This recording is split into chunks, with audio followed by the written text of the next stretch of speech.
जाऊन घ्या तिकडे मागता सगळ्या कामात म्हणणार होता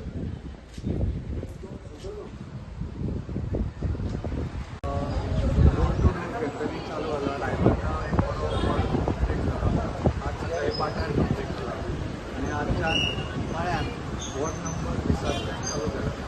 आता आमचो जो कॅन्डिडेट आसा तो लोकल रेसिडेंट आसा आनी one of the biggest issue control is also one of the tips of that you understand this issue आनी म्हाका गॅरंटी आसा तो बऱ्यापैकी एफर्ट घातलो टू सॉल्व दीस म्हाज्या तातूंत एक दोन आयडियाज आसा ते हांव लोकां कडेन दवरतो as a part of campaign आनी ताका एक बरें सोल्युशन गव्हर्मेंटान कॉर्पोरेशन काडपाक so is a good candidate आनी हांव वॉर्ड नंबर 20तल्या सगळ्यांक वोटर्सांक सांगता की बरो चॉयस ताणें स्ट्रक्चरल इंजिनियर सिवील इंजिनियर ताणें काम केलां so asset for the council corporation